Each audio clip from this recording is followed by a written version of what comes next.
E aí, turma, sejam todos muito bem-vindos a mais um Espiritualmente Podcast, o podcast mais espiritual da internet. Sejam todos muito bem-vindos em mais um episódio. Você que ainda não se inscreveu aqui no Espiritualmente Podcast, vem aqui embaixo, aperta esse botãozinho aqui, inscrever-se.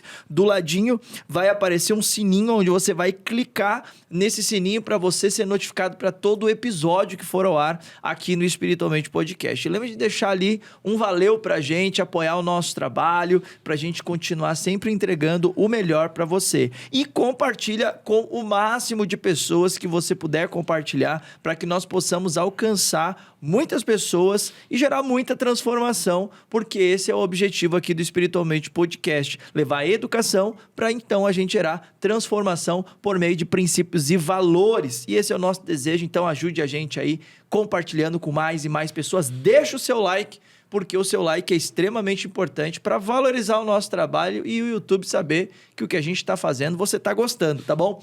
Eu quero lembrar também para você que a nossa viagem para Israel, ela teve uma pequena alteração e o professor Luiz Saião, ele vai estar ainda realizando a nossa viagem, porém, a nossa viagem ela foi transferida para o primeiro semestre do ano de 2025. Então, fica ligado, porque você vai saber mais informações acerca da nossa viagem. Você pode entrar em contato com a Biblos Viagens, você tem aí o link que você pode clicar na descrição, e também você tem o QR Code que está aí na tela para você apontar o seu celular e você ter maiores informações. Eu sei que tinha muitas pessoas que estavam programadas para viajar com a gente, mas diante de todo o cenário que está acontecendo aí no mundo, a gente sabe que a gente precisa ter um pouquinho de cautela, mas nada está terminado. Então, 2025, se Deus quiser, estaremos todos lá. Então, continue aí acreditando, confiando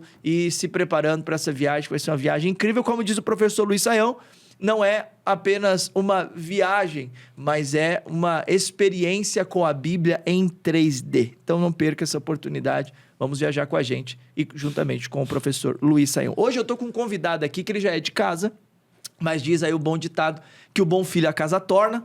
E aqui está ele novamente conosco, Lucas Pavanato. Seja muito bem-vindo. É muito bom ter você de novo aí com a gente. Eu que agradeço aí a oportunidade, mais uma vez aqui, a gente podendo conversar faz bastante tempo, desde a última, né? Passou muitas águas. No comecinho, gente aí. Muitas águas rolaram desde então e vai ser uma honra aí a gente poder bater esse papo, trazer algum conteúdo aqui em um ambiente que a gente ainda preserva algum tipo de liberdade. É isso aí, é isso aí. Então, olha aí. Já sabe o nosso convidado de hoje, então você que segue o Pavanato nas redes sociais, você que é fã dele, acabou de me falar aqui que tem um lugar lá com bastante fãs, bastante gente aí que acompanha esse trabalho. Eu sou alguém que respeita muito o trabalho do Pavanato, gosto muito do que ele faz, eu acho que precisa ter muita coragem e ousadia, e ele coloca constantemente, aí, como diz Nassim Taleb, a pele em risco constantemente, fazendo tudo que ele faz. Ele é muito conhecido pelos vídeos polêmicos e desafiadores, onde ele tem ali um posicionamento claro contra ideologias, contra, enfim, você já conhece o trabalho dele, você já sabe, e a gente vai conhecer um pouco mais aqui do trabalho do Pavanato, entendendo aí o quanto que hoje esse menino tem de importância aí nesse cenário político, e se Deus quiser, vai ter muita coisa boa acontecendo aí daqui para frente através da vida dele. Então compartilha para mais e mais pessoas chegarem aí a esse podcast de hoje, tá bom? Bom, deixa eu te fazer uma pergunta. Muitas coisas aconteceram no cenário político e também econômico. Nós tivemos aí uma mudança de governo, tivemos uma mudança de liderança no país. E isso trouxe aí muitas coisas que principalmente têm sido discutidas no ambiente evangélico, né, cristão, principalmente acerca de que hoje o Bolsonaro ele tem se tornado uma via aonde os cristãos estão idolatrando o Bolsonaro e estão confundindo fé, religião com política. E é um assunto provavelmente que você já deve ter ouvido falar. Eu acho que vale a pena a gente começar esse papo falando sobre ele, porque as pessoas, elas têm essa dificuldade de compreender, né? Sim. Pô, religião e política pode se misturar? É necessário separar esse assunto? Como que você, Pavanato, sendo um cristão, lida com essa pauta e com essa discussão de política e religião se mistura, não se mistura, e diante desse cenário onde as pessoas estão criticando, por exemplo, cristãos que vão lá para Paulista para manifestar a sua decisão política e até mesmo religiosa, como a gente teve, por exemplo, o Malafaia lá no trio elétrico falando. Como é que você enxerga isso? Política não só se mistura com religião, mas política deve se misturar com religião. Ou melhor, a religião deve se misturar com a política. E existe muito engano por trás dessa frase, que a gente vê às vezes saindo até da boca de alguns cristãos, mas é um discurso que não surge no meio cristão e não convém ao meio cristão. Nós vivemos em um Estado laico. Dentro de um Estado laico, o que isso significa? O que implica nós vivermos em um Estado laico? Implica que nós temos diferentes religiões, diferentes correntes ideológicas, que ideologia nada mais é do que uma religião, só que uma religião secular, é uma religião sem Deus. Então, nós temos diferentes ideologias, diferentes religiões, e todas essas correntes de pensamento, elas têm a oportunidade de participar do jogo político. Então, o cara da Umbanda, ele pode se candidatar. O evangélico pode se candidatar. O católico, o espírita, todos podem participar da política. Da mesma forma que o marxista pode, o liberal pode, o conservador pode. Todo mundo tem espaço. Isso significa Estado laico. Estado laico não é Estado ateu. Estado laico não é um Estado que não tem religião. Não. O Estado laico é um Estado que permite todas as religiões. E, uma vez estando lá um religioso eleito, obviamente a religião é aquilo que forma, ou pelo menos deve, moldar a visão dele de mundo. E essa visão de mundo vai impactar nas decisões políticas que ele vai tomar. Então, política e religião não só se misturam, mas devem se misturar. Só quem diz que o religioso não deve misturar política com religião é o ateu, é o marxista, é o antirreligioso que não quer que as opiniões que são diferentes da dele, porque ele é autoritário, ele não aceita opinião diferente, prosperem. Então, o religioso, ele tem que participar, até porque o papel, eu como um cristão... e do fim do ano passado para cá eu tive uma aproximação de Deus e da igreja, de fato. E essa aproximação tem me feito muito bem. E o que eu enxergo como cristão é o seguinte. A Bíblia, ela não exclui a participação do cristão em nada. Jesus orou para que o Pai não tire o cristão do mundo. Então nós não somos tirados do mundo. Nós não estamos aqui no mundo buscando uma fuga daqui. Vai chegar o dia que a gente vai fugir daqui e nunca mais vai ver essa terra e Deus vai destruir essa terra. Não. Para o cristão vai existir uma restauração da ordem. Novos céus e nova terra. O mundo material importa. O mundo material importa. E o mundo imaterial importa em diversos sentidos. No sentido profissional, no sentido político, no sentido religioso, mas também na preocupação muitas vezes com o meio ambiente, na preocupação com os necessitados. Então, o engajamento, o cristianismo, a gente pode até dizer assim, vai parecer meio confuso, mas o cristianismo não deixa de ser uma religião que se preocupa com o mundo material, uma religião materialista. A gente se preocupa com o mundo físico. Então, esse engajamento cristão é um mandamento, inclusive, para os cristãos. Os cristãos têm que ocupar os diferentes espaços. Quem tem vocação para a política tem que se engajar na política. E, obviamente, uma vez na política, o que vai fundamentar a ideia dessa pessoa não vai ser uma ideologia secular. A ideologia, pode até vir alguma ideologia secular em segundo plano, como complemento. Mas o foco, a cosmovisão dessa pessoa vai ser moldada pelo cristianismo. Porque Deus não aceita que uma pessoa sirva a dois senhores. Ele tem que servir a um senhor. E esse um senhor vai exigir coisas dele que outras ideologias vão conflitar. Agora, com relação ao Bolsonaro, muita gente faz essa acusação. Nossa, o bolsonarismo é idólatra. As pessoas idolatram o Bolsonaro. Tem idólatra que idolatra Bolsonaro? Tem. Lógico que tem. Assim como tem idólatra que idolatra o Lula. Assim como tem idólatra que idolatra cantor, que idolatra gente famosa no meio cristão. Tem idólatra pra todo lado. Agora, o Bolsonaro exige a adoração das pessoas? Não, em momento nenhum. O Bolsonaro alguma vez falou que ele é Deus, ele é alguma coisa próxima disso? Nunca. Nunca. Agora, ele é responsável pela má conduta de uma ou outra pessoa que não sabe discernir que ele é apenas um ser humano? Que ele é apenas um líder político? Ele não é responsável por essa conduta.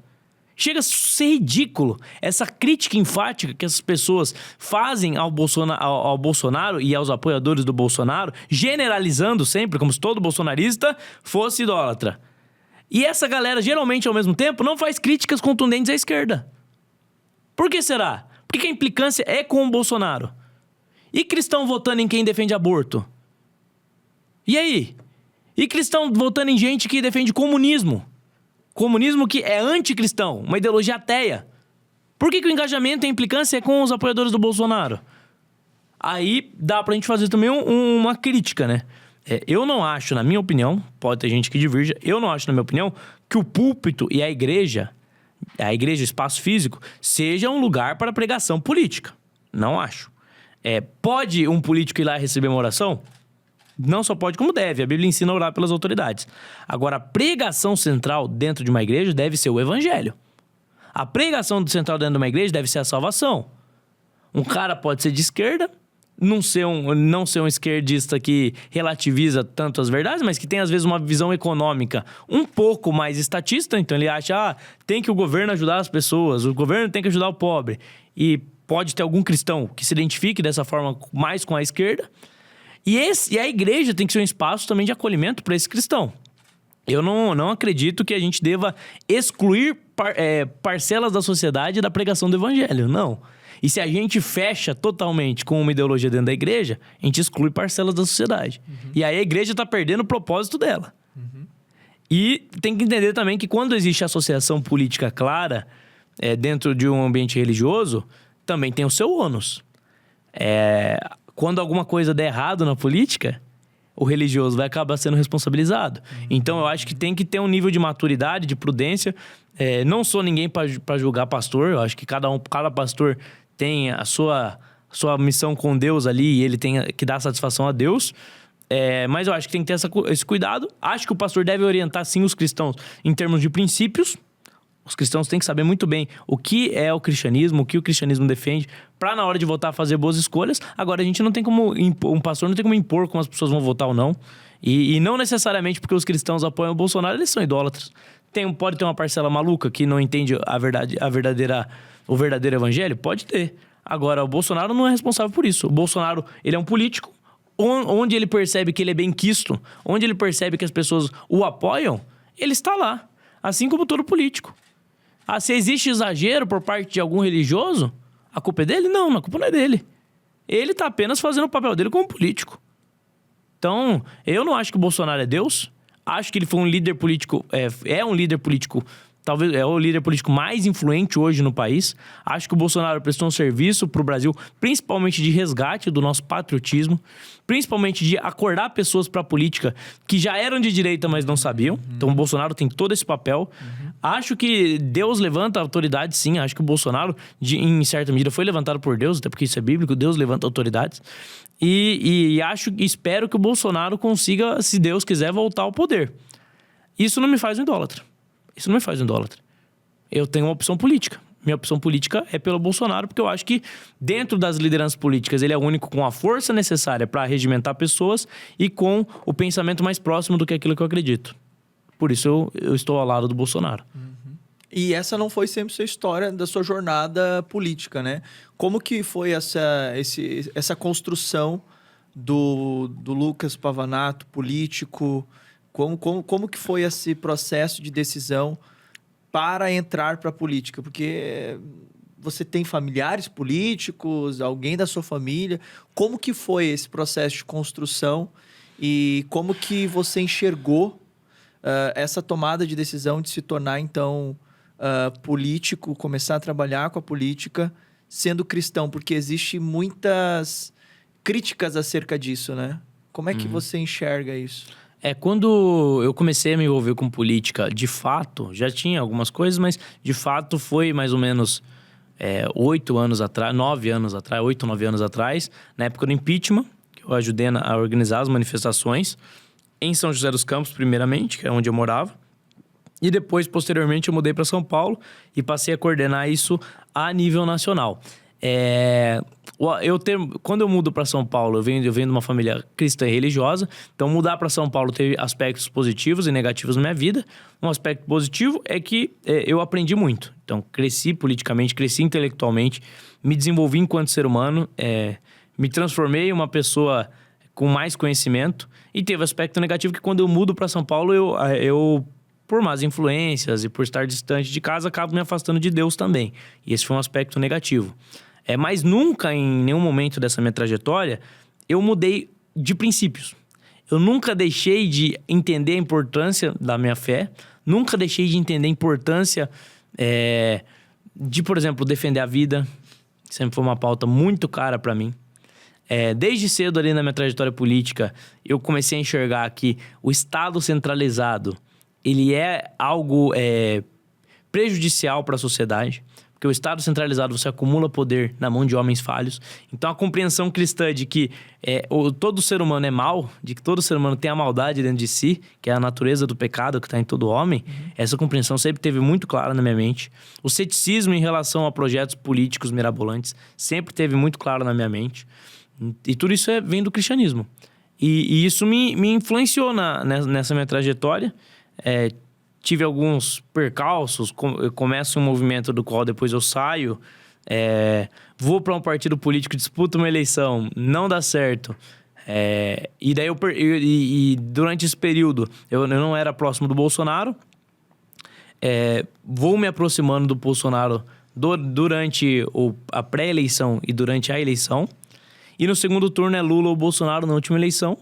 E eu falo, meu irmão, não tem dúvida, né? Entre Lula e Bolsonaro, é Bolsonaro com certeza. E daí eu me engajo na campanha do Bolsonaro ali no segundo turno. A gente se filia ao mesmo partido do Tarcísio na época. E eu fiz o meu melhor ali para tentar ajudar para o Lula não voltar. Infelizmente, ele voltou. Mas a minha parte eu fiz. E infelizmente, algumas pessoas que no passado estiveram ao meu lado não tiveram esse discernimento. Pensaram mais nos próprios interesses, no próprio projeto político e menos no Brasil. Porque eu tenho certeza que todo mundo, até os que pregaram voto nulo, todas as pessoas sabiam que o Bolsonaro era melhor que o Lula. Isso é óbvio. Não tem como colocar um cara que estava preso por corrupção em pé de igualdade com o Bolsonaro. Tudo que fizeram desde que o Bolsonaro saiu do poder foi revirar a vida dele.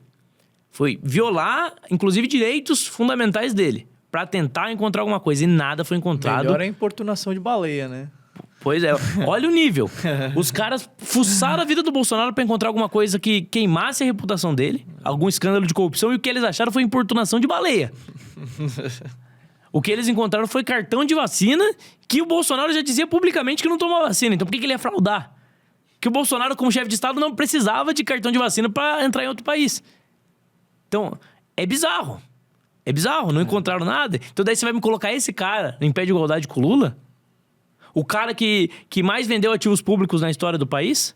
O cara do governo da onde veio o marco do saneamento, reforma da Previdência? O governo que reduziu impostos? O governo que manteve as contas públicas equilibradas? Tem muita desculpinha, eu vi uma galera dando desculpinha na internet. Porque Bolsonaro deixou alguns custos que o Lula teve que pagar e por isso que desequilibrou as contas. Se você pega os custos que sobraram do governo Bolsonaro, ainda assim, não chega nem perto do rombo que o Lula deixou. Não chega nem perto. Não. Em poucos anos, o Lula já destruiu o nosso equilíbrio fiscal. Já está espantando investimento. A redução nos níveis de investimento no nosso país tá indo lá pro ralo. Então, assim, quem colocou Bolsonaro e Lula em pé de igualdade, quem no segundo turno, deixando bem claro aqui, primeiro turno tinha mais de uma alternativa. No segundo turno, só tinha Lula ou Bolsonaro. E essa pessoa optou por pregar voto nulo, ajudou o Lula a vencer a eleição. E tem responsabilidade por isso. Se algum dia quiser reconquistar votos da direita, vai ter que se arrepender. Vai ter que se dobrar publicamente. Entendeu? Porque é um crime contra o país, cara. E é muito louco, né? Porque agora olhando por uma questão técnica, né? Bolsonaro não era o cara técnico, mas ele construiu um time técnico, né? Diferente do governo atual, que claramente está cumprindo tudo aquilo que disse que faria. E uma das coisas que ele disse que faria era: eu não vou colocar pessoas técnicas. Eu vou colocar pessoas para que eu possa fazer as minhas movimentações políticas. E ele está fazendo. Então, assim, dentro de uma visão agora cristã, eu queria entender de você o seguinte. Como que você lida com o fato de você ter pessoas que proferem a fé cristã, mas que tem, por exemplo, o seu político preferido, né? Tem, por exemplo, a gente tem pessoas que dizem que o Bolsonaro se tornou alguém que as pessoas idolatram. Pois é, mas como você mesmo falou, tem gente que idolatra o Lula. Só que o ponto é, por exemplo, pode cristão ser comunista? Pode cristão ser marxista? Que nem, por exemplo, a gente vê o Flávio Dino, né? Quando ele assume, ele diz: sim, eu sou a favor do comunismo. Ele claramente disse isso. Ele fala que é cristão e comunista. Ele fala. Então, assim, pode cristão ser comunista? Como que você enxerga isso com o ponto de vista de um cristão e também de um político que atua na política? O comunismo, ele é antirreligioso, na sua essência ali. Marx, ele pega as ideias de Hegel, ele reinterpreta essas ideias. Hegel tinha Deus como centro ali das suas ideias. Marx tira o componente Deus da história e cria uma interpretação da história profundamente materialista, acreditando que a história se resume a um conflito material entre proletariado, patrão, e esse conflito ele resultaria em uma sociedade futura, que seria uma sociedade sem propriedade privada e sem Estado. Essa é a proposta do Marx. Marx ele traz uma proposta profundamente religiosa no lugar da religião, para substituir, em certa medida, os anseios dos religiosos do passado. Porque você tem que entender que essas ideologias modernas, elas surgem com o enfraquecimento do sentido religioso nas sociedades ocidentais, principalmente nas sociedades europeias. Então você tem o enfraquecimento do sentido religioso e você tem substitutos emergindo, com promessas utópicas, porque o cristão ele acredita que um dia a gente vai ter um mundo de paz, um mundo onde não vai haver violência, não vai haver maldade, um mundo onde nós vamos transformar o mundo em um mundo melhor ao lado de Cristo. Nós acreditamos nisso. Só que isso é na eternidade. Isso é com a volta do Messias, que é o próprio Deus. Então, o cristão, em momento algum, ele vai se esforçar para melhorar a realidade. Mas, em momento algum, ele vai tentar transformar a realidade à força. Porque ele entende que isso não está na mão dele. Isso está na mão de Deus. Isso é um freio. Isso faz com que um cristão não busque transformar a sociedade por meio de revoluções e destrua mais a sociedade do que ajude ela. Já o comunismo não. O comunismo exclui esse fator. O comunismo é uma religião materialista. Se não tem Deus, se não tem eternidade, se não tem Messias voltando, a gente tem que fazer o mundo ser melhor na força. Porque se a gente não fizer na força, acabou o nosso propósito de vida. O mundo não tem sentido. O nosso sentido é puramente material. Então, a revolução é um objetivo necessário para o comunista viver. Então, não tem... A cosmovisão cristã, ela é divergente da cosmovisão marxista. Não dá para conviver as duas. O cara que fala que é cristão e comunista, ou ele não é cristão, ou ele não é comunista. Ou ele não entende, ele acha que mas não entende alguma dessas ideologias, porque é irreconciliável. Para além disso, o marxismo contraria alguns princípios basilares da fé cristã. A propriedade privada, ela é um princípio que se encontra lá nos 10 mandamentos. Não roubarás. Ou seja, existe o meu e existe o seu. O marxismo defende a expoliação. Você tomar dos grandes detentores dos meios de produção para conferir essa detenção dos meios de produção ao proletariado. Por meio da força, da violência. O assassinato, você matar alguém, não em legítima defesa, mas matar alguém por matar, ou matar alguém com algum outro propósito, é condenado pela Bíblia. É condenado. E o marxismo foi uma das ideologias mais assassinas da história. Se o cara é contra a revolução, o que você faz? Você mata. Você exclui ele da jogada, você coloca no paredão e fuzila. Tanto que no passado o comunista ele disfarçava essas ideias, o comunista brasileiro, né? E recentemente alguns intelectuais comunistas estão se sentindo confortáveis para falar. Eles admitem isso. Quem é contra a revolução morre. A gente tem alguns ícones, né? Que são usados para representar o marxismo, o comunismo, né? Figuras, ícones. Che Guevara, que foi fuzilava e falava, fuzilamos e fuzilaremos mais. Você tem o Stalin, você tem o Lenin. O Stalin, irmão, procura pra ver o que é o Holodomor. A fome que ele causou deliberadamente pra matar, entendeu? É genocida, cara. Como é que alguém vai ficar do lado de uma ideologia? Ah, mas é porque essas pessoas deturparam o significado do comunismo. Então me mostra um exemplo que deu certo. Me mostra algo que chegou perto disso. Todo exemplo que o esquerdista cita de sucesso, por exemplo, em Cuba, quem fornece as fontes de informação de Cuba? O próprio governo. Aí, os outros exemplos que eles citam são exemplos europeus. Você vê lá a Suécia tem muito imposto. Você vai ver no ranking de liberdade econômica, é um dos países mais livres do mundo. Não tem nada a ver com comunismo. E enriqueceu não foi com muito imposto. Enriqueceu exatamente porque era uma sociedade liberal que permitia o empreendimento privado. As pessoas tinham liberdade de comércio, esse país enriqueceu, e daí começam a vir as ideias do welfare state, social-democracia, e daí você começa a sobrecarregar as pessoas com imposto. Mas antes de sobrecarregar a sociedade com imposto, já eram ricos. E daí a esquerda usa esses exemplos, que não são exemplos comunistas. Que eles querem fazer a mesma coisa e diante da realidade as pessoas estão pobres ainda. Exato. Você não tem como. Você vê, tem um exemplo muito bom. A Coreia do Sul, há mais ou menos 40 anos atrás, ela tinha mais ou menos o mesmo PIB per capita do Brasil. 40 anos. A Coreia do Sul fez uma série de reformas, muito influenciada pelos Estados Unidos, que foram reformas liberalizantes, abrindo o comércio para o exterior principalmente, reduzindo imposto e tal, facilitando a vida transformando o país em um país realmente capitalista. A Coreia do Sul, hoje em dia, é um país, PIB per capita lá em cima, país desenvolvido, e o Brasil continua pobre. E qual foi o modelo que o Brasil adotou em contrapartida? Foi a manutenção das barreiras comerciais com o exterior, foi a manutenção de uma ideia de que o Estado ele tem que impulsionar o desenvolvimento. Então o Estado ele tem que construir indústria, o Estado ele tem que... O BNDES tem que meter dinheiro nas empresas para a empresa funcionar. O Estado tem que regulamentar o mercado, porque o mercado é selvagem. E aí o Brasil continua lá embaixo e a Coreia do Sul lá em cima. E eram países na mesma estatura. Aí falam, não, é porque o brasileiro, o problema é o brasileiro. Será? A fama dos japoneses antes da Segunda Guerra Mundial era uma fama extremamente negativa no mundo. As pessoas enxergavam o japonês como aquele cara que não quer trabalhar.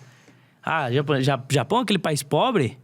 Depois da Segunda Guerra Mundial, até pela fragilidade que o Japão ficou, o Japão precisou se dobrar para os Estados Unidos e para outros países, outras potências. Então, o regime político e econômico do Japão mudou e passou a ser um regime capitalista e aberto para o mercado exterior. O Japão se desenvolveu e hoje em dia a fama do japonês é o cara trabalhador, é o cara determinado. Então, o problema não é o povo. O problema é o regime, é o sistema que conduz a economia daquele país. E o nosso sistema é um sistema que não funcionou em lugar nenhum. Um sistema de muita regulamentação estatal. No ranking de liberdade econômica, o Brasil está lá embaixo. Então, o nosso sistema não funciona. O nosso sistema ele é defeituoso ali na raiz. E daí vai ter gente que vai argumentar que por exemplo, o Japão ele é rico porque os Estados Unidos investiram muito dinheiro lá. A Coreia do Sul é rica porque os Estados Unidos investiram muito dinheiro. Só investiu porque o mercado foi aberto para atrair esse investimento. E é o que a gente não tem hoje. O Brasil não tem isso hoje. Nós vivemos uma economia fechada e por isso o Brasil é um país pouco desenvolvido. Um país economicamente... um país pobre. As pessoas acham que o Brasil é um país rico. Tem esse discurso, né? O Brasil não é rico. Você vê o PIB per capita e renda per capita, é um país pobre. Então, a gente vai continuar nisso enquanto a gente continuar apostando nos modelos ultrapassados que não funcionaram em lugar nenhum. Por que a esquerda e a ideologia marxista, ela centraliza o poder no Estado e ela tem o objetivo de acabar com o capitalismo? O comunismo, ele entende o seguinte, que o detentor dos meios de produção, o patrão, ele usa essa detenção dos meios de produção, que o pobre não tem acesso, para escravizar o pobre. Então, o pobre não tem alternativa, ele não vai arrumar emprego em outro lugar, então ele precisa depender desse patrão, ele vai trabalhar para esse patrão. Só que o marxismo entende adota uma teoria que já foi refutada na economia, que vem inclusive do liberal Adam Smith, principalmente, que é a teoria do valor trabalho. Que significa o seguinte, que o que determina o valor das coisas é o trabalho empenhado nelas. Então, se eu fabrico essa caneca, eu empenhei trabalho nela, todo o valor obtido por essa caneca é meu, porque o trabalho empenhado foi meu. Aí, qual que é a ideia do Marx? O patrão, ele pega o trabalho das pessoas e pega a maior parte para ele. Então, ele tá roubando as pessoas, tá roubando o funcionário. Como ele tá roubando o funcionário, o certo é o quê? É você tomar as empresas da mão dele, você coletiviza a administração daquilo ali de uma forma que ninguém entende direito, porque ele não deixa claro. E daí você coletivizando isso, você dando o poder da empresa aos funcionários, você acabou com a exploração. Você acabou com um negócio que é injusto. Ele cria uma relação de injustiça. O que você... O mais interessante é que quem é que cuida da empresa e quem é que administra a empresa nisso. Então, daí ele vai falar o seguinte pra você, o marxista. Ele vai falar, pô, o patrão, ele também trabalha. Só que ele tem que receber só pelo trabalho dele. E não além. Porque o lucro é aquilo além. Essa é a lógica. Só que a teoria do valor do trabalho, ela não faz sentido. Porque, por exemplo, o que vai determinar eu vender ou não um produto não é o trabalho que eu empenhei nele. É a oferta e a demanda. É o que as pessoas esperam. Se eu cavo um buraco e o buraco é inútil, ninguém vai pagar nada por ele. E vai dar um trabalho lascado para cavar o buraco. Ou seja, o trabalho não necessariamente é o que gera o valor das coisas. E daí, esse é o ponto. Aí que tá a refutação do marxismo. O trabalho não é. E daí, o que você tem? Você tem, na verdade, um investimento do empregador anterior que o marxista não vê. Quem correu mais risco? Quem correu mais risco para conduzir a empresa? Quem teve que arriscar tudo no começo? Foi o patrão. Por isso que ele desfruta de um lucro maior, porque ele arriscou mais. Já o funcionário, ele arrisca menos. Por isso ele tem um lucro menor. E daí pode ter gente que vai deturpar o que eu tô falando, mas arrisca menos em qual sentido? É mais fácil eu entregar currículos e arrumar um emprego do que eu arriscar tudo que eu tenho para montar uma empresa que eu não tenho certeza se vai dar certo. E se quebrar, quem vai arcar com os custos sou eu.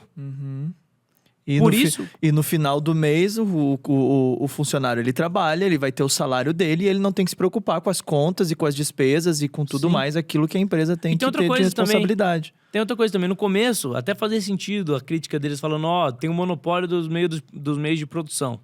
Porque você tinha poucas empresas ainda. A indústria estava começando. Total. Hoje em dia, não. Hoje em dia, os meios de produção estão disponíveis aí. O que mais tem é o cara roubar a patente, daí solta a patente lá, aí abre a patente, aí todo mundo tem acesso. Então, mas eu não tenho dinheiro para ter os meios de produção. Ué, mas o meio tá disponível, você que não possui os recursos. Então, não existe mais um monopólio.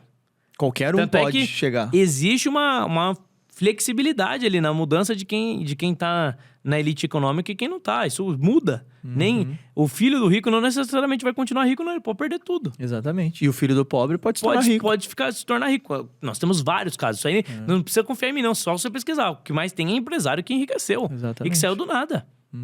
Ou seja, a teoria ela tá errada em diversos aspectos. E daí vem um aspecto principal. Como você tem uma elite que você precisa destituir do poder, que é a elite econômica, que são os grandes empresários, o capitalista malvadão, o que você precisa fazer? Você precisa tirar o poder deles. Só que para você tirar o poder deles, e outra, não é só o empresário, é o Estado bancando o empresário, protegendo esse empresário, que isso acontece mesmo. A gente sabe Rússia, né, por exemplo, que o Estado tem os seus capitalistas favoritos, né? Que é aquele que eles premia e sufoca a concorrência.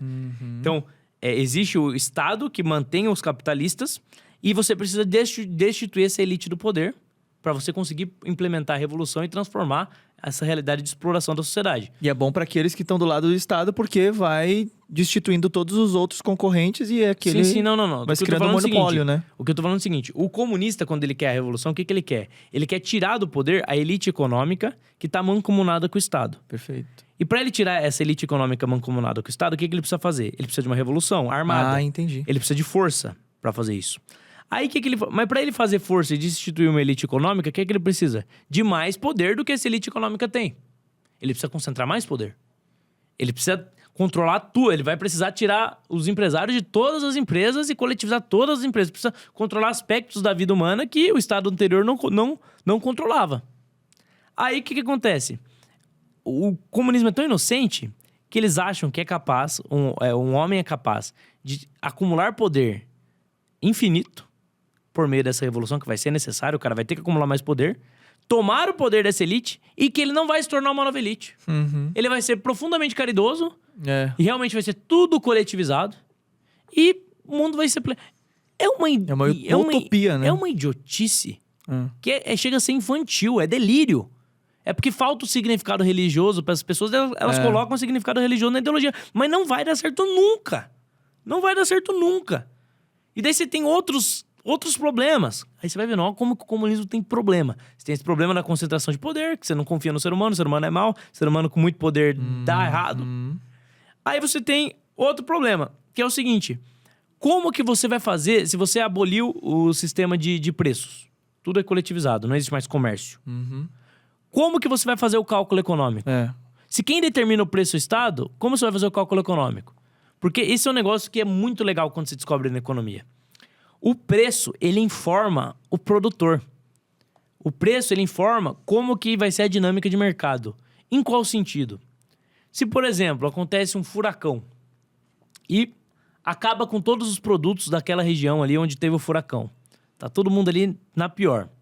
Os poucos produtos que tem vão subir de preço. Por quê? Porque você tem menos produtos para mais pessoas demandando.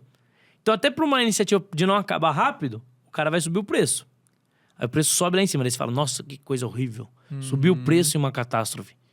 Só que esse preço alto... É oferta e procura. Né? Vai servir... O preço alto do produto ali naquela região vai servir de incentivo para pessoas de outras regiões olharem para lá e falarem, tá compensando mais vender lá do que aqui. Então ela vai se mobilizar para vender lá. Aí você vai aumentar a oferta de produtos. Se aumentou a oferta, o preço cai. Então, o mercado, em todos os aspectos, ele se equilibra assim o tempo todo. O preço informa. O preço informa quando o cara tem que produzir mais e quando tem que produzir menos. Se, por exemplo, tá muito baixo o preço, eu vou produzir menos, porque não tá compensando. Se tá muito alto, eu produzo mais, porque tá compensando. E daí eu baixo o preço. Então, existe esse equilíbrio que não precisa de um burocrata para fazer. Isso acontece naturalmente. É orgânico. E nem o homem mais inteligente do mundo, dispondo das maiores tecnologias do mundo, vai conseguir ser tão preciso em determinar o que as pessoas querem ou não querem, em qual preço deve estar cada coisa, do que o próprio mercado livre. Não tem como. O Estado não consegue fazer coisas básicas, ele vai conseguir precisar qual vai ser o preço de cada agulha dentro da sociedade. Aí na União Soviética você tinha coisas bizarras. Como, por exemplo, o excesso de produção. Como o Estado determinava, às vezes, a produção de couro acima do que as pessoas precisavam, você tinha um excesso de couro no mercado que ninguém comprava. Aí acontecia o contrário. O Estado determinava o preço do leite abaixo do que deveria estar, as pessoas não tinham incentivo para produzir, faltava leite. Por quê? Porque o governo está controlando. Isso acontecia na União Soviética, é documentado historicamente. Então, assim, tem vários problemas de você centralizar o poder no Estado. Só que uma pessoa que não tem Deus, que não acredita em Deus, que não acredita que Jesus vai transformar esse mundo em um mundo bom, uma pessoa ressentida por diversos problemas que teve na vida, que precisa de um bode expiatório para colocar como alvo dos seus ressentimentos, essa pessoa vai abraçar essa ideologia porque ela é a solução de tudo, entendeu? É a utopia, é a promessa do paraíso na Terra, só que não implementado por Deus, implementado por mãos humanas. Entendi. Um cristão, ele pode ser socialista? O ideal é que ele seja capitalista? O que você enxerga dentro da sua visão cristã que seria o melhor caminho? Um cristão ser socialista ou um cristão ser capitalista? Ou nenhum dos dois? Eu acho que o cristianismo não vai dizer para você ser capitalista ou ser socialista. O que o cristianismo ele vai te orientar é em termos de alguns princípios. Então, por exemplo, propriedade privada é um princípio. A gente tem que zelar pela propriedade privada, está na Bíblia. Ajudar os pobres é um princípio. A gente tem que zelar por ajudar os pobres. E eu acho que o Estado tem que ajudar os pobres? Não, eu acho que a Bíblia ensina a caridade privada. É cada cidadão ajudando como pode. A igreja ajudando como pode. Agora, eu posso ser contra, por exemplo, alguém que entende que em determinada área as pessoas não vão ajudar e por isso que é melhor que o Estado ajude do que não tem ajuda nenhuma? Não. Eu acho que um cristão ele pode ter uma visão um pouco mais estatista. Isso não vai fazer... O que salva é Jesus, o que salva na ideologia. O que salva é Jesus, é crer em Jesus. Então ele pode ter uma visão um pouco mais estatista e continuar sendo cristão. Ele acha que o Estado tem que ajudar mais o pobre. E um cristão pode ter uma visão a minha que é mais liberal, que quer menos o Estado na vida das pessoas. Porque eu acho que o Estado é a razão do problema. Eu posso achar que o cristão mais a esquerda, se a gente pode dizer assim, ele tá errado? Posso. Eu acho que ele tá errado. Mas eu não posso dizer que ele não é cristão por causa disso. É só uma diferença de interpretação. Agora, existe um tipo de esquerda que é um tipo de esquerda que o cristão não pode ser. Que é a esquerda comunista, que é a esquerda que é exatamente por conta desses aspectos que eu falei pra você, que são aspectos de morte, aspectos de relativização da propriedade. Existe uma esquerda que o cristão não pode ser, que é uma esquerda woke, que é a esquerda que acha que não existe homem, não existe mulher, porque a Bíblia deixa claro que existe homem, existe mulher. A Bíblia, macho e fêmea, os criou. A Bíblia deixa isso claro. É uma esquerda que defende o aborto? Não. A Bíblia deixa claro que Deus escolhe as pessoas desde o ventre. A vida, ela é um princípio que deve ser zelado pelo cristão. O egoísmo não pode ser a fundamentação de uma decisão de vida em sociedade. Quando eu resolvo abortar alguém porque eu não estou pronto para ter essa criança, porque ela vai atrapalhar minha vida, não existe nada mais egoísta do que isso. Eu estou negando a vida a alguém porque eu não quero lidar com os problemas e as consequências dos meus próprios atos. Então, esse tipo de esquerda, esse tipo de libertinagem, o cristão não pode estar do lado. E aqui eu não estou falando que ninguém tem que todo mundo é santo, que todo mundo é perfeito. Não, eu tô falando em termos de princípios. Existe o ideal e existe a prática, a vida real, que nem sempre corresponde ao ideal. Mas em termos de princípio, um cristão não pode estar do lado desses tipos de esquerda, que são esquerdas que destoam totalmente. Aí você vai falar que um cara que defende um pouco mais de Estado e um pouco mais de ajuda financeira aos pobres, ele é um cara socialista? É um cara de esquerda? Pode falar, mas ele não deixa de ser cristão por causa disso. Geralmente, quando a gente fala que o cristão não pode ser de esquerda, a gente tá falando desse recorte específico, que é o comunista, marxista e principalmente o camarada progressista. Não existe cristão que entende que a família tradicional não é o padrão. A família tradicional é o padrão. Pode existir outros modelos? Podem existir. Agora, o cristão ele vai defender sempre esse modelo. Ele vai zelar sempre pela família tradicional. A família tradicional é o modelo ideal. Ah, mas pastor fulano de tal separou. Beleza? O ideal não deixou de existir. Aquele pastor não se enquadrou no ideal. O certo não deixou de ser o certo porque alguém decidiu fazer errado. Exato. E também a vida, às vezes, ela...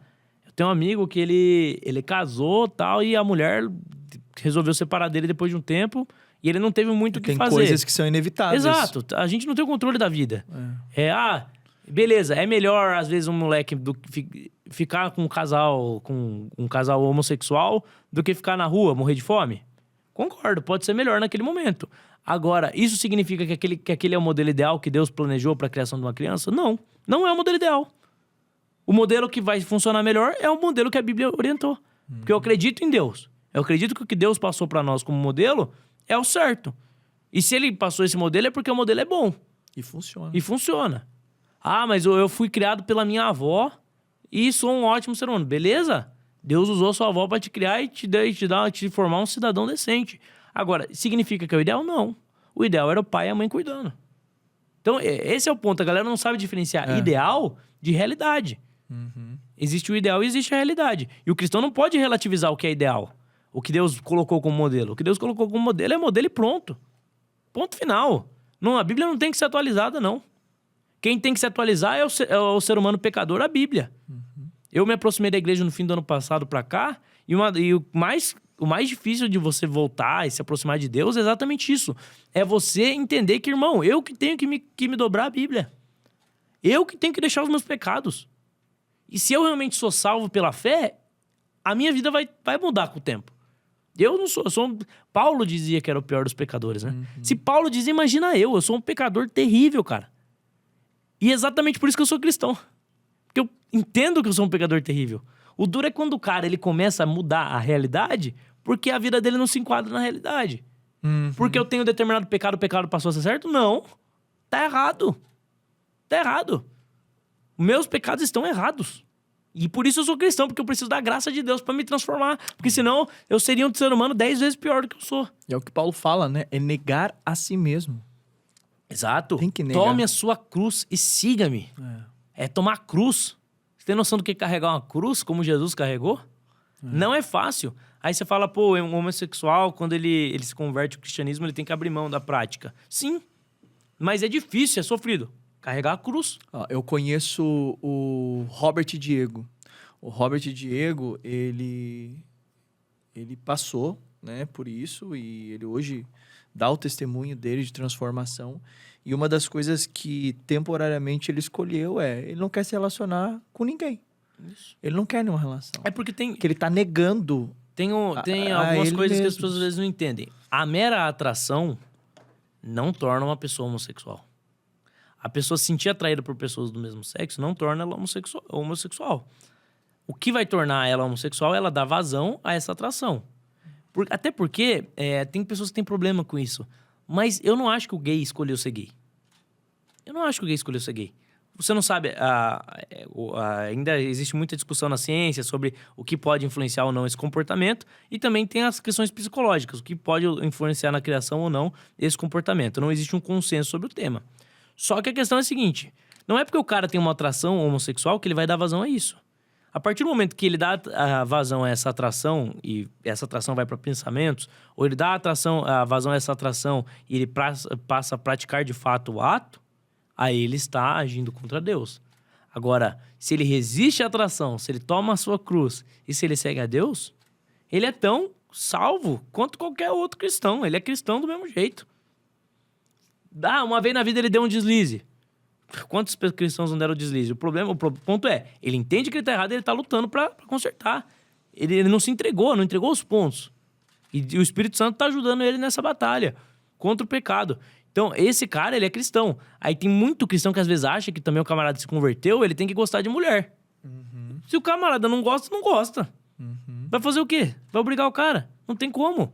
Aí ele abre mão da vida sexual. E vice-versa. A mulher também pode acontecer a mesma coisa com a mulher. E opta por seguir aquilo que a Bíblia orienta, o celibato. Que inclusive é bíblico. Você abrir mão da vida sexual é bíblico. Tem pessoas que são vocacionadas para isso. Às vezes o cara é homossexual porque Deus vocaciona ele para isso. Deus queria que ele queria se fosse celibatário. E é essa cruz que ele tem que carregar. E todas as coisas cooperam bem para aqueles que amam a Deus. Então, isso de alguma forma vai cooperar pro bem, que é desenvolver ele a imagem e semelhança de Cristo. A imagem e semelhança de Cristo. Graças a Deus não é o fardo que eu tenho que carregar, mas às vezes é o fardo que ele tem. E daí vai falar, o heterossexual não tem que fazer nada. Lógico que tem. Você acha que é fácil o heterossexual também se privar de relações sexuais e etc? Não é fácil. O marido ficar apenas com uma esposa o resto da vida não é fácil. Vai ter tentações, vão ter atrações. E ele vai ter que lidar com isso. Fala um pouquinho sobre a ideologia woke. A ideologia woke, ela é uma ideologia que surge principalmente nos Estados Unidos, mas também em alguns outros lugares, que basicamente ela é a divisão da sociedade eu vou tentar explicar de uma forma simples. A divisão da sociedade em segmentos, em grupos identitários. Entendendo que, por exemplo, se eu sou negro e existe um preconceito na sociedade contra negros, eu vou me unir com outros negros para lutar pelos meus direitos. E daí a gente vai caminhar junto. Se eu sou homossexual, existe preconceito na sociedade contra homossexuais, eu vou me unir com outros homossexuais e a gente vai lutar junto. E a ideologia woke entende que se você é branco, se você é heterossexual, se você é uma pessoa com uma condição financeira boa, você necessariamente é um cara que está em uma posição de privilegiado e, em certa medida, você é culpado pelo sofrimento das classes menos favorecidas. Você tem que reconhecer a sua culpa. Aí você tem aquela cena ridícula do Fiuk, por exemplo, no Big Brother, chorando porque ele é homem hétero. Porque ele tá chorando porque ele é homem hétero, porque ele é culpado pelas mazelas dos homossexuais que não são héteros. Porque ele é branco, ele é culpado pelo que o negro sofre. E aí começa a loucura sistemática, né? Que é todo mundo é culpado. E daí você cria, se o branco é culpado pelo sofrimento do negro, o que acontece? Eu começo a me unir em um grupo só com negros, e eu começo é instintivo, isso aí é fato. Você começa a se unir ali com o grupo, você começa a enxergar o branco como negativo. E daí você cria um outro tipo de preconceito, que é o preconceito do negro contra o branco. Aí é o preconceito do gay contra o hétero, o preconceito da mulher contra o homem. Você divide a sociedade nessas classes, nessas bolhas. E para essa galera, a verdade em si não é tão importante. A agenda woke é uma agenda que relativiza a verdade. Você é aquilo que você se identifica. Não aquilo que você é de fato, que a gente está enxergando, que a realidade objetiva mostra. Então, o homem pode ser mulher. E não é questão de educação apenas. Eu não vou chamar ele de mulher por educação. É porque ele é mulher, porque ele se acha mulher, ele é mulher. E eu tenho que negar a realidade, eu tenho que negar as minhas faculdades mentais, a minha capacidade de discernimento objetiva, em nome de uma ideologia. E se eu não negar, eu sou transfóbico. Eu sou preconceituoso. E o Estado tem que punir essas pessoas preconceituosas. Tá vendo? É uma ideologia profundamente autoritária, de relativização da verdade, de divisão da sociedade. É colocar todo mundo contra todo mundo, usar pessoas que têm ressentimentos. Não tô negando que existam preconceitos na sociedade, existem. E as pessoas ficam ressentidas quando sofrem esses casos de preconceito. E aí o que a esquerda faz? Ela vai lá e explora esse sentimento de ódio e canaliza num inimigo comum. Por que é tão valioso e tão importante para um movimento de esquerda, ou comunista, ou socialista, uma agenda woke, por exemplo? Pro político vamos colocar em dois aspectos. Pro cidadão comum, pro afegão médio, é importante porque muitas das vezes esse cara ele não tem uma religião de fato, ou ele não é um cara tão profundamente religioso e ele busca significado nisso. Então, por exemplo, o movimento LGBT, vamos falar sobre o movimento LGBT. Às vezes a gente está discutindo sexo e a esquerda está ganhando debate não é falando de sexo, é falando de outras coisas. O que o movimento LGBT oferece? Muitas vezes para um filho que foi expulso de casa por ser homossexual. O cara todo ressentido, todo marcado, sofrido por conta desse maltrato que ele sofreu. Vem cá. Vem cá. Você vai ter aqui uma comunidade. Então, se sua família te rejeitou, a gente aceita. Você vai ter uma comunidade. Você vai ter aqui uma identidade. Você é do movimento LGBT, você é gay. E você tem que ter orgulho disso.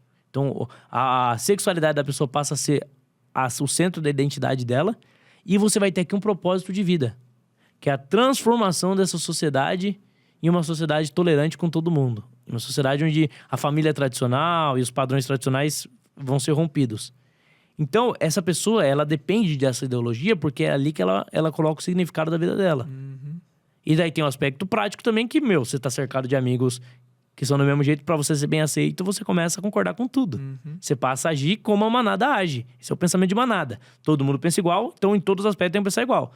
Eu sou gay, e o gay ele tem que pensar que ele é... Ele tem que pensar que, por exemplo, a economia tem que ser centralizada. O gay ele tem que pensar que se eu sou negro, eu tenho que pensar que o capitalismo não funciona. E que o racismo é estrutural, o capitalismo está contaminado e tem que romper com o capitalismo. Se eu não penso, meus amiguinhos da patota não vão me aceitar. E daí tem um político. Política é outra pegada. Política é outra parada. O político, ele vai olhar para a circunstância e ele vai se aproveitar dela. Ele entende que existe essa massa ressentida, ele entende que o ódio é um sentimento poderoso de mobilização, e ele usa esse ressentimento como inimigo comum para obter votos e resultados políticos. Então ele vai usar. Ele vai pegar aquela galera toda que odeia branco, porque os brancos são privilegiados e são a causa... o cara já passou trocentas gerações, ele não tem nada a ver com o que os antepassados dele fizeram, mas ele é o culpado. E daí o cara odeia... O negro odeia ele. E daí esse negro que odeia o branco, ele vai ser usado pelo político que quer o voto dele. Que vai vir com o papo de racismo estrutural. O racismo não é a minha responsabilidade individual de discriminar alguém. O racismo passa a ser um negócio coletivo. O racista é quase uma vítima também. Porque a sociedade o levou a isso. A sociedade é racista. E aí eu vou te dizer, como cristão, o pecado ele não pode corromper estruturas? Ele corrompe estruturas. Agora, somente o indivíduo é responsabilizável. Se você exclui o fato de que o racismo em si e o preconceito contra homossexuais em si é um pecado e que a responsabilidade desse pecado é individual, você acaba com a responsabilização. A culpa é sempre da sociedade. Da mesma forma que a culpa do criminoso matar alguém não é dele. É de ter nascido pobre. Entendeu? Então, essas distorções, essas formas de mobilização da sociedade que eles usam. E daí, como essas formas de enxergar o mundo, elas não condizem muitas vezes com a realidade, eles distorcem a realidade, relativizam. E é por isso que o cristianismo em si, ele se torna uma ameaça para esse tipo de sistema, porque esse tipo de sistema se torna disfuncional a partir de princípios e valores cristãos, né? E uma pergunta que eu tenho para fazer para você é: qual o papel do cristianismo e da igreja durante esse período que a gente está vivendo de oposição política? Como que você enxerga isso como um movimento? Cara, olha, eu não sou um cara que eu acho que todo cidadão tem que se engajar politicamente. Eu acho que o cidadão ele tem que ter uma noção, um cidadão médio que está lá trabalhando, seguindo a vida dele, a política não pode ser o centro da vida dessa pessoa. Até porque, se a política for o centro da vida dela, a gente já perdeu a batalha. Porque é isso que o cara que não acredita em Deus quer. O cara que não acredita em Deus, como ele não tem propósito de vida, o propósito dele é a política. E ele quer que a sociedade gire em torno da política. Mas tem muita coisa além da política. Política é um aspecto importante da sociedade. Ninguém não pode ser negligenciado e nem pode ser idolatrado. Então, vai ter cidadão que não quer muito saber de política. Ele vai entender o básico ali para fazer uma boa escolha na hora de votar, vai seguir a vida dele normalmente e não quer fazer necessariamente oposição. Ok, legítimo. Inclusive, faz parte do jogo. Agora, existe um cristão mais engajado, que é um cristão hoje que se coloca contra o Lula, inclusive eu, e que não concorda com o atual governo, não concorda com os abusos do poder judiciário, que entende que isso é uma violação, são violações de direitos humanos, que entende que um cara que estava preso, estar no poder, é um símbolo péssimo para a imagem do país, é um símbolo péssimo para a moralidade pública. Se um cara que estava preso, condenado, foi descondenado e virou presidente, por que o cidadão lá embaixo também não vai poder desrespeitar as leis? Sendo que quem está lá em cima não é punido. Então, é uma imagem extremamente negativa. E nós, enquanto cristãos, nós temos que entender o seguinte. Primeiro, que a nossa vida não gira em torno de política, que o propósito do cristianismo é pregar o evangelho para a salvação das pessoas e construir uma comunidade santa para a volta de Cristo. Então, esse é o propósito da vida do cristão. E entender que, mesmo com essas dificuldades políticas que a gente está vivendo hoje, que podem até piorar, a gente não perdeu o nosso propósito de vida quando dá errado na política. Nós não somos iguais os socialistas. Nós não somos iguais os comunistas. A nossa vida não gira em torno da política. Uhum. Então, além da política, eu tenho uma vida. Além da política, eu tenho Jesus que morreu por mim na cruz e para me salvar. E isso é muito mais importante do que o judiciário abusando do poder dele. Falar nisso, eu tenho uma pergunta sobre o judiciário. Como que você analisa o papel do judiciário hoje no Brasil? Você acha que ele tem cumprido o papel dele? Eu acho que o judiciário no Brasil, de longe, não tem cumprido o papel. Existem bons juízes, existem bons promotores, existem bons advogados, existe gente de bem atuando nessas áreas, mas, infelizmente, você tem também os juízes que atuam politicamente usando a sua toga, em vez de julgar os casos e o mérito dos casos em si. Você tem ministros do Supremo Tribunal Federal que deliberadamente desrespeitam artigos constitucionais e agem fora da lei. E aqui eu não estou ofendendo pessoas, eu estou falando das decisões. Você tem pessoas que foram presas, por exemplo, no 8 de janeiro, que foram presas sem audiência de custódia, inconstitucional. Pessoas que... um processo na mão do Alexandre de Moraes, que é o processo de combate às fake news, que é um processo onde ele é acusador, ele é suposta vítima, ele é juiz, e ele controla tudo, ele inclui no processo o que ele quer, sem recorrer a nenhuma instância, praticamente poder absoluto de controle da informação, e você não pode criticar. Se eu faço uma crítica mais enfática, eu tenho medo de ser preso. Porque não pode. Em um país supostamente democrático, que supostamente em nome da democracia você tem juízes impedindo as pessoas de exercerem a própria opinião, impedindo a crítica.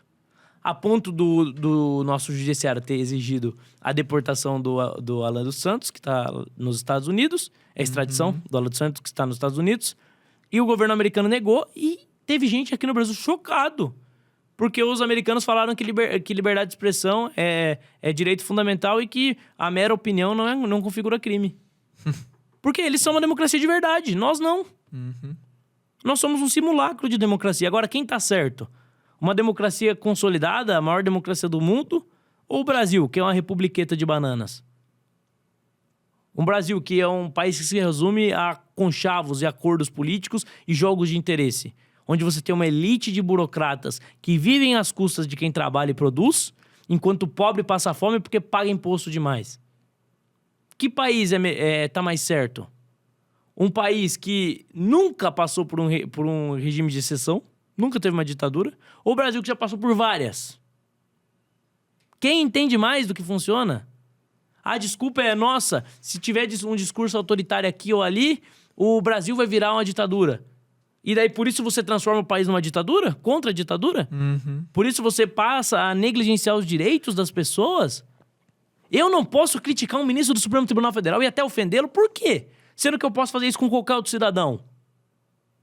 Por que eu posso criticar qualquer pessoa no Brasil e um togado não pode ser criticado? O que ele tem de especial? Ele foi eleito por Deus?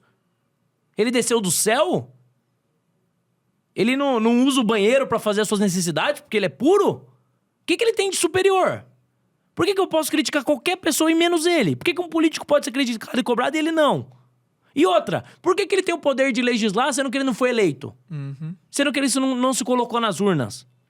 Tá lá, vivendo no alto dos seus privilégios, distante da realidade, e ainda acha que é Deus pra tomar a decisão que quiser? Eu vou continuar criticando. Eu vou continuar exercendo a minha liberdade de expressão. E nós temos que deixar isso mais claro para as pessoas. Não tenham medo de se expressar. Quanto mais pessoas com medo de se expressar, mais eles venceram. O que eles querem é isso, é nós acovardados. O que eles querem é controlar tudo, calar a boca de todo mundo para que o establishment se mantenha no poder, para que a patota na imprensa, que não tem representatividade nenhuma, continue falando as groselhas que eles falam sem que a direita tenha espaço. Eles querem censurar as redes sociais para que os velhos políticos continuem ganhando e os novos políticos não tenham acesso à política. E querem que nós fiquemos calados, com medo da censura e com medo da repressão. Se a gente aceitar, aí acabou. Aí é melhor ir embora do país. Se a gente aceitar, e muita gente não entende a seriedade do que está acontecendo, o Brasil está caminhando a passos largos para ser um regime fechado. Sem liberdade de expressão, sem democracia. É para isso que nós estamos caminhando. E se não houver reação e coragem, principalmente das lideranças políticas, aí vai tudo por água abaixo mesmo. Qual que você acha que seria o movimento correto para as pessoas obterem essas informações e elas conseguirem compreender o que elas podem fazer para buscar o conhecimento, para que elas possam saber como falar, como agir, na igreja mesmo, como que os pastores poderiam tratar desses assuntos, como que as pessoas podem fazer esse movimento e procurar compreender, procurar entender, procurar e descobrir, né, a verdade. Porque, assim, no fundo, o que a gente tem é uma guerra de narrativas. Sim. Tá? Então, é aquela coisa, tipo... É o que Jesus fala, né? É o lobo que tá vestido de ovelha, né? Como a Bíblia fala, os falsos profetas. A gente tem os falsos profetas, a gente tem os falsos políticos. Só que, assim, são narrativas... E são discursos muito convincentes. Então, eles se colocam numa posição de igualdade. Eles se colocam numa posição no sentido de... Olha, todo mundo vai ter picanha aqui na casa de vocês para comer. Então... Ardiloso. É ardiloso. Como que você estando lá dentro, sendo um cristão, orientaria as pessoas a se movimentarem e se posicionarem, enfim, e procurarem as informações? Porque diante de uma realidade onde alguém que supostamente está falando a verdade está mentindo, como que descobre essa verdade? Quais são as informações internas desse ambiente político lá de dentro que você pode trazer pra gente como, olha, investigue isso, leia isso, olhe pra cá, pare de olhar pra onde eles estão mandando você olhar e olhe pra esse lado aqui que ninguém tá te mostrando. Como que você orienta as pessoas? No caso do Lula é fácil, ele já mentiu 1 milhão de vezes, nunca cumpre o que promete, então a gente já sabe que ele é mentiroso. Vota só quem é estúpido, me desculpe. Tipo assim, votar no Lula é votar no cara que Foram você sabe... quantas pessoas que votaram nele nessa eleição? Não vou lembrar aqui o número. Mas foi metade dos brasileiros, praticamente. Praticamente sim. Mas o que eu recomendaria? Leia bons livros, principalmente a Bíblia. Acompanhe bons veículos de imprensa. Nós temos ainda bons veículos. Nós temos a Revista Oeste. Nós temos, por exemplo, a Gazeta do Povo. Consuma conteúdos, por exemplo, da Brasil Paralelo. Conteúdo de boa qualidade. Patrocina nós aí, Brasil Paralelo. Lembra de... Quinto Elemento e outras páginas. Consuma bons influenciadores. E busque essas boas fontes de informação para você ser bem informado. Não é porque tem meia dúzia de pessoas ditas especialistas falando na Globo que as pessoas detêm a verdade. Não. Não é porque... Até porque o especialista deles é o cara que fez sociologia na Unicamp. Entendeu? Que não é especialista em porcaria nenhuma. Então, assim, existem alternativas, são poucas. A rede social, ela realmente felizmente dá voz para essas alternativas. E nós podemos estar ali acompanhando as notícias e as informações por essas ferramentas. E a buscar Deus e ler a Bíblia e ler bons livros é o que vai dar discernimento na hora de interpretar a realidade. E ter uma boa teologia também, né? Eu acho que isso é um ponto bem importante, assim, porque quando as pessoas falam sobre ser cristão, né? A gente tem várias vertentes aí do cristianismo, mas o que eu vejo é que muitas vezes cristãos acabam tendo um viés ideológico político enviesado justamente por conta de uma dificuldade de uma compreensão clara da Bíblia, porque a mesma Bíblia que um lê, é a mesma Bíblia que o outro lê, salva ali algumas traduções, né? Mas é a mesma Bíblia, é o mesmo Deus, são as mesmas ordenanças, são os mesmos mandamentos. Um negócio que... Às vezes que eu me afastei de Deus na minha vida, eu sinto que foi muito por falta de comunidade. Porque estar no corpo de Cristo é algo místico, verdade. É algo assim que a gente não entende, é mistério. Mas também é algo de fato. Quando eu tenho bons relacionamentos cristãos, eu faço parte de uma igreja, quando eu estiver no mundo, eu não vou ser influenciado, eu vou influenciar eles. Perfeito. Porque eu tenho esse fundamento. Quando eu simplesmente vou no culto de domingo, sentir um arrepio e volto para casa... quando me relacionar com pessoas do mundo, pessoas que não são cristãs, eu vou ser influenciado por elas, mais do que vou influenciar elas. Então, vou estar vulnerável. Então, eu acho que, para o cristão, o que ele tem que ter quando ele vai interpretar a Bíblia? Primeiro, entender que não é porque nós somos protestantes que nós desprezamos a tradição, pelo contrário, o protestante é um cara que recorre à tradição. Então, voltar lá nos fundamentos da fé cristã, sempre como base para poder interpretar a Bíblia hoje. Então, olhar para a tradição cristã e para aquilo que os grandes pensadores cristãos falaram, para que eles nos ajudem na nossa interpretação bíblica e submeter as nossas interpretações a uma comunidade de fé, que é essa comunidade da qual nós temos que fazer parte, que ali, mais cabeças pensando no mesmo assunto, a chance de errar é menor. Então, quando a gente tem essas dois elos ali de proteção, eu acho que a chance de errar é menor. E sempre manter também a oração, né? Para que o Espírito Santo conduza da forma correta. E o corpo de Cristo vai também nos ajudar nessa interpretação bíblica aí para ter uma teologia mais adequada. Mas eu acho que nem é só isso também. Eu acho que muitas vezes o cristão ele acaba caindo nessas barcas furadas porque nós temos uma divisão na nossa mente que não é uma divisão que faz sentido. Que é a divisão, isso aqui é político, isso aqui é fé. Então eu posso ter essa opinião na fé como se fosse um time de futebol. Eu posso ter esse time de futebol, mas eu posso ter esse time de basquete. Eu posso ser cristão, mas eu posso ser comunista. Eu posso ser cristão, mas eu posso ser conservador. Eu posso ser cristão, mas eu posso ser liberal. Não.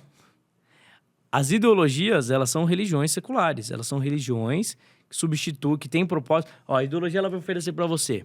A ideologia vai oferecer para você um propósito de vida, que é como o mundo vai ser perfeito. Ela vai oferecer para você um problema do mundo. Ela vai falar, por exemplo, o comunista é o do monopólio dos meios de produção. O liberal vai falar que o problema é o excesso de Estado. E ela vai oferecer para você uma solução, que é, às vezes, um processo revolucionário ou uma solução gradual, que é exatamente a proposta bíblica do cristianismo. Nós temos o problema do mundo, o pecado, nós temos uma solução que é a volta de Cristo e nós temos um estado de mundo perfeito. Ou seja, as propostas ideológicas, elas são concorrentes da proposta cristã. Então, a gente pode absorver aspectos, por exemplo, do conservadorismo, que tem mais coisas em comum com o cristianismo? Podemos. Mas, antes de ser conservador, eu sou cristão. E as coisas não se separam. Não existe 1 centímetro quadrado na Terra em que Deus não reivindique a sua autoridade. Deus tem autoridade sobre todos os aspectos da vida humana. Então, não existe esse negócio, uma coisa é minha vida no trabalho, outra coisa é minha vida na igreja. Uma coisa é minha vida política, outra coisa... Não. A fé vai permear tudo. E deve permear tudo. Se não está permeando, se a gente faz essa divisão na nossa cabeça, o que acontece? Vai acontecer que eu vou acabar achando, não tem problema eu começar a ir nessa reunião política aqui, não tem problema eu começar a aderir a essa ideia aqui, porque essa ideia é só política, ela não é religiosa. Quando você vê, você já está totalmente contaminado por ideias que são opostas ao cristianismo. E nem viu. E é muito interessante isso, para a gente encerrar, que a gente tem, né, dentro das esferas da sociedade, temos aí a esfera da política, temos a esfera da religião, temos a esfera das mídias, né, da informação, a gente tem a educação, por exemplo, e a gente percebe que a negligência da igreja por muito tempo em a igreja ir para fora, sendo muito reclusa, acabou permitindo que essas ideologias entrassem nesses sistemas que poderiam estar sendo ocupado por cristãos.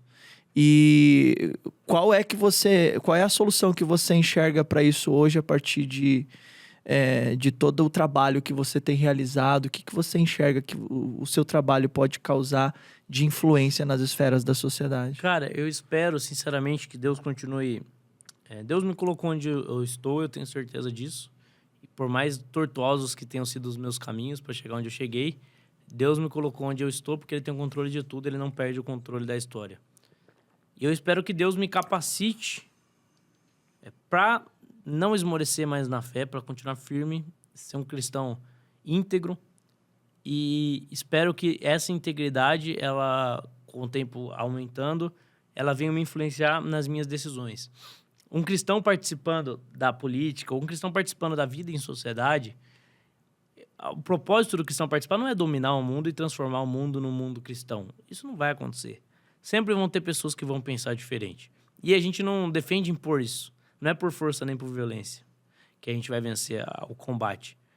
O cristão, ele nessas esferas, ele vai entender que ele tem que ser justo e que todo o serviço que ele está fazendo é para Deus. Então, ele vai fazer o serviço bem feito. Não importa onde esteja. Não importa onde esteja. Então, um cara que faz faxina, ele tá fazendo aquilo para Deus. Então, ele vai ser um excelente profissional na área dele. O cara que trabalha no TI, ele vai ser um excelente profissional porque ele tá fazendo aquilo para Deus. E ele vai ser justo. Ele não vai fazer aquilo que é errado. E com aquilo que ele ganhar, ele vai ser caridoso. Ele não vai pensar só em si. E daí esse exemplo que esse cara vai dar vai mudar o mundo para melhor, de alguma forma. Não vai Nem que seja ao redor dele. Não vai transformar o mundo. Mas vai mudar aquela micro-realidade dele. A Bíblia fala pra gente se preocupar com o próximo. Não é com o distante, é com o próximo. Então, aquelas pessoas ao redor dele vão ser influenciadas. E no momento certo, ele vai pregar o evangelho pra pessoa certa. E no momento certo, a semente vai cair no solo fértil e vai crescendo. E se cada um fizer a sua parte, né? Imagina se cada um fizesse a sua parte ali no seu raio de influência, que seja a sua casa, sua escola, seu trabalho, sua igreja, seu bairro, seu condomínio. Como seria o mundo se cada um fizesse a sua parte? Então, não importa onde cada um de vocês estejam, seja cristão, aonde quer que você esteja. E pregue em todo o tempo. E se for preciso, fale. Que as suas atitudes e os seus comportamentos falem mais alto que as suas palavras e que nós sejamos a verdadeira influência que esse mundo precisa. Não importa a profissão, a carreira, não importa aonde quer que nós estejamos, que Cristo, ele reflita através das nossas vidas. E eu acredito que você tem feito esse trabalho, por isso que você está aqui novamente no Espiritualmente Podcast. Respeito todas as opiniões aí de cada um que está assistindo o podcast, mas eu acho que vale a pena a gente questionar. Nós ensinamos aqui no Espiritualmente Podcast, por nós termos um podcast cristão e ensinamos as pessoas a pensar, a ter educação, a ter conhecimento, ensinamos as pessoas a buscar o conhecimento.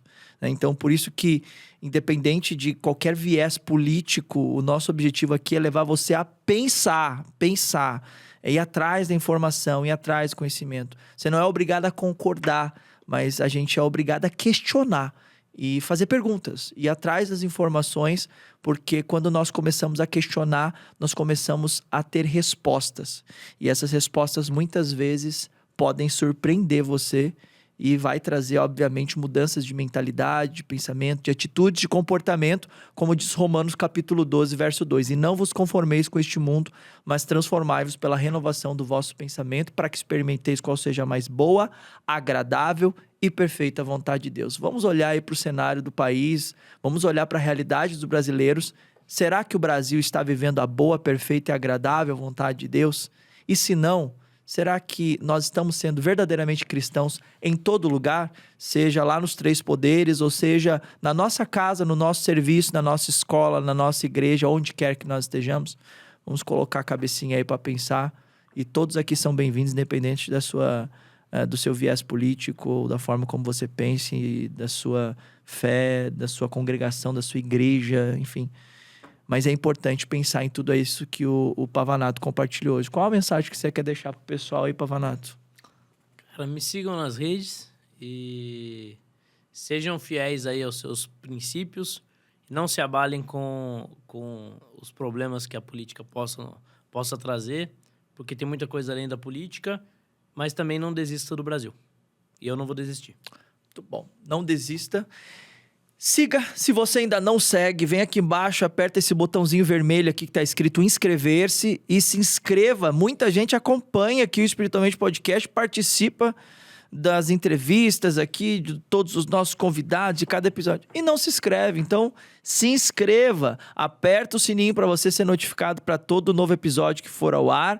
E também vem aqui, ó, nesse símbolozinho aqui, nesse cifrãozinho, deixa um valeu para apoiar o nosso trabalho aqui do Espiritualmente Podcast. Curta esse vídeo, compartilha com seus amigos e seja cristão aonde quer que você esteja.